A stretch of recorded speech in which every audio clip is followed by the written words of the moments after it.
Don't I know you, sir? Don't believe so. I haven't been here in many years. Name's Silas Greaves. Silas Greaves? The bounty hunter? Used to be. Well, what are you doing here in Abilene? Just passing through. Got a little business to take care of. Well, sir, it would be an honor if you would allow me to buy you a beer. Hell, son, it would be my honor to drink it. I'm Molly. Howdy. I'm Dwight. That's Jack and Steve. Ben's behind the bar. Oh, I bet you got some great stories.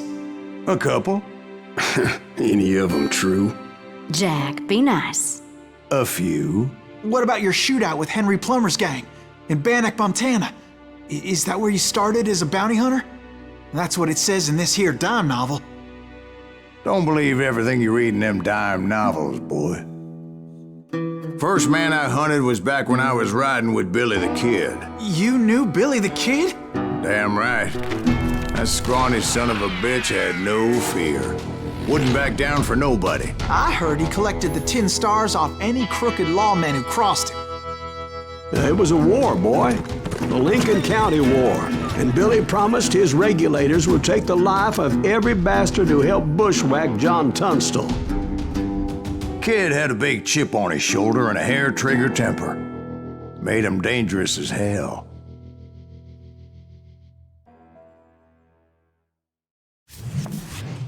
It was about 30 years ago. Billy was hiding out in an abandoned farm near Stinking Springs. I threw in with the kid because the man I had sworn vengeance on was riding with Billy's enemies.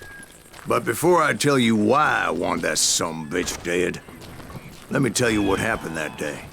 I was heading back to the hideout when suddenly I had this funny feeling. Funny, ha-ha? No, Steve. The other kind of funny.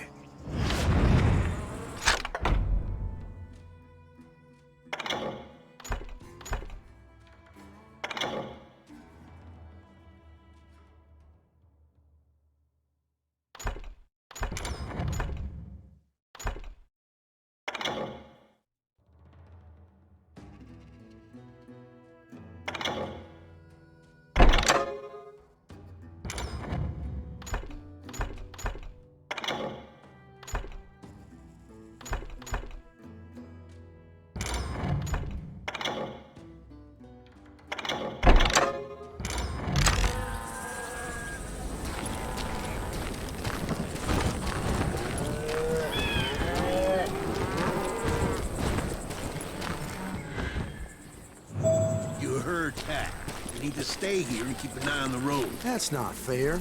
We're missing all the fun. I knew those two morons would never let me through. I had no choice. Hell! Shoot that sumbitch! Was it Pat Garrett's posse? Oh, yeah. I heard the shots and I knew I had to move fast. God damn it! They're coming from the rear! Garrett and his army of deputies had surrounded the entire homestead. I decided to help Billy and the boys out of it. So that's just what I did.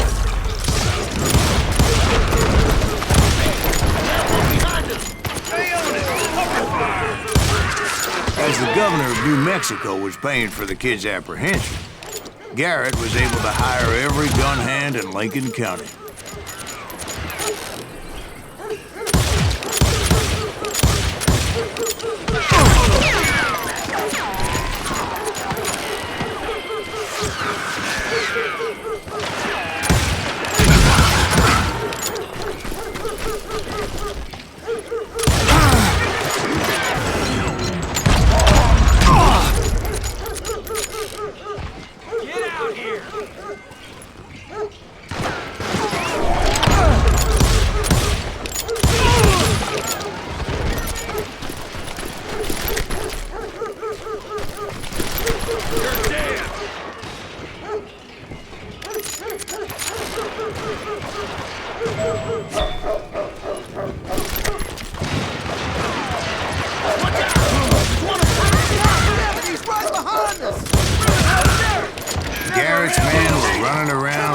bunch of chickens with their heads cut off. Running.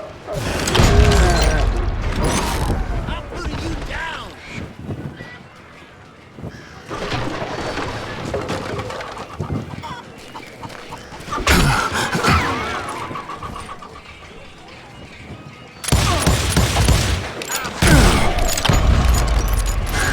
Still, one of them reached the water tower. Not a bad idea. It would be a turkey shoot from up there.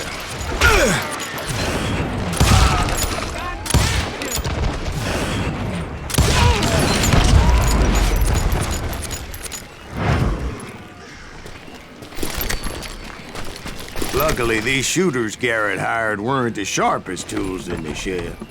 The right position is very important. Personally, I prefer to be on top. Oh, you do you? Indeed, darling. But where was I? Oh, yeah. A lot of them were saddle tramps or sod busters or drunken drifters looking to make a few bucks.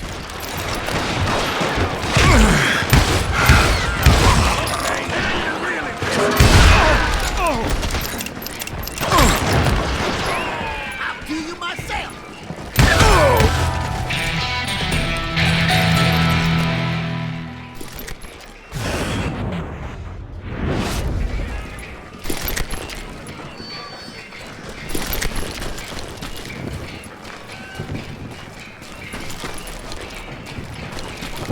Then, I heard a friendly voice yelling at me from the window. Back door! We'll cover you! Try aiming, you idiots. Truth be told, things weren't much better behind the house. I cut their numbers in half, but that just made the ones that were left twice as mad.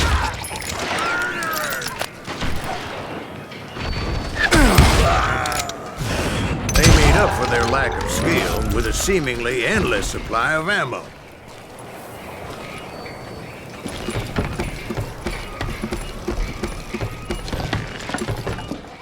You think you can kill me too? It was a bit of a slog, but I finally fought my way around the back of the house.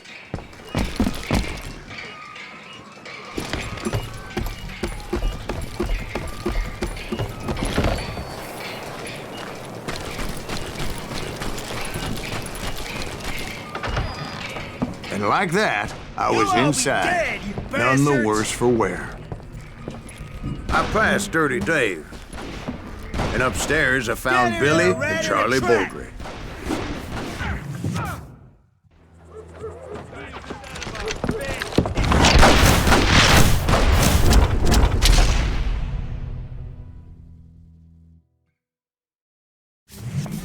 Billy looked at me and said, "About time, amigo!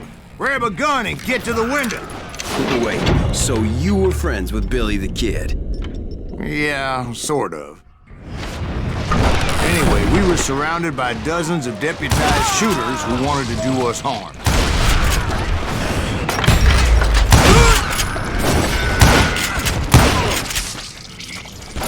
Worth $500. Dead or alive. I'm telling you, Garrett's men were dropping like flies, but they just kept on coming.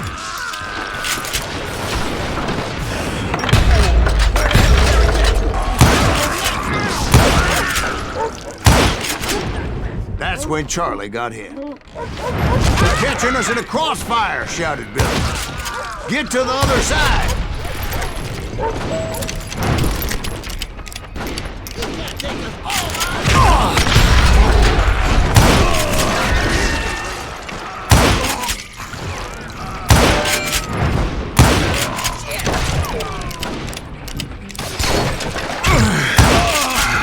Kill him for Christ.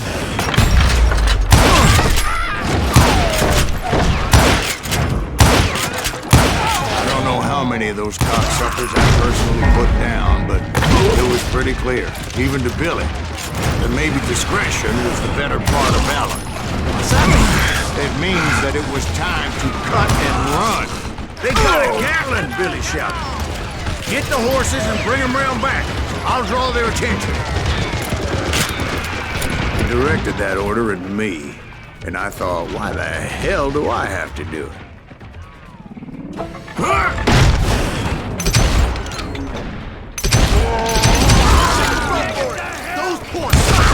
Many would have fled in my place. But I had that false sense of invincibility that many young men have. Like Jack here. What are you saying, old man? Jack, he's just joshing with you now. Yeah, he better be. Mr. Greaves, please continue. Please call me Silas, ma'am. Now, where was I? You were heading for the barn.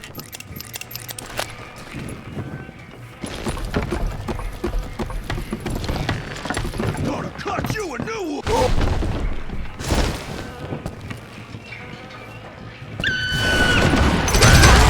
Making my way past a passel of fallen foes.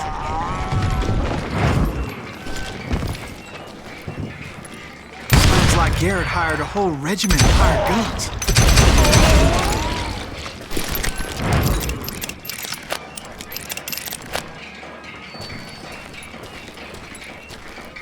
Yeah, and just when I thought I was done with it, more of these hapless bastards would pop up.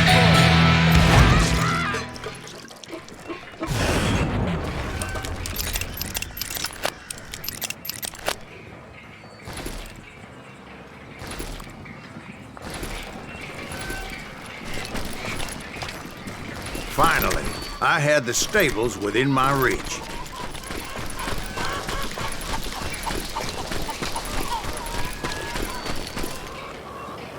And that's when I met Sheriff Pat Garrett.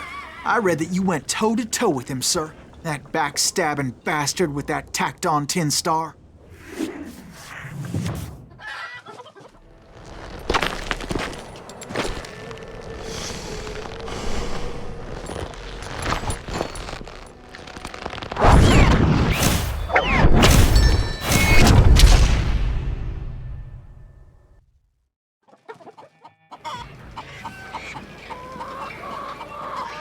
You challenged him to a showdown.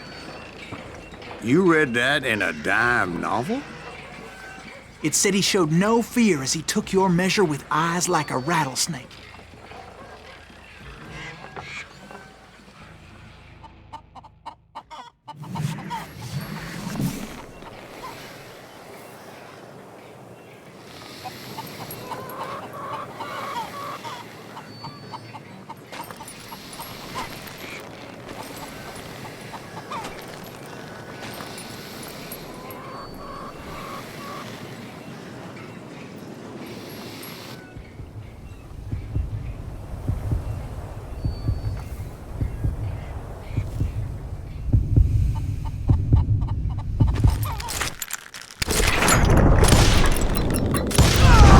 And that you killed him in a fair fight. Is that what that penny dreadful said? No, boy. That ain't what I meant when I said I met Pat Garrett. So let me start again. I finally reached those damn stables.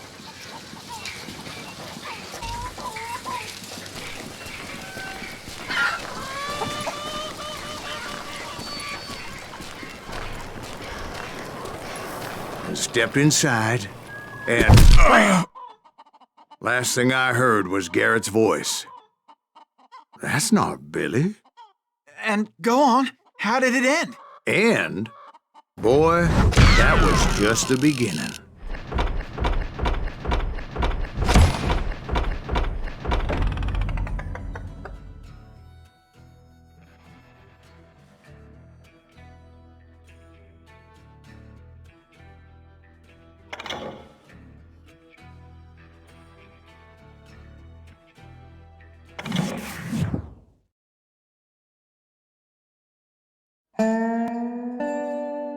So what happened? Did Garrett arrest you?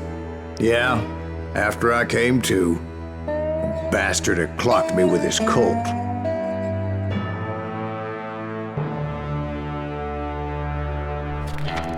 And the kid surrendered?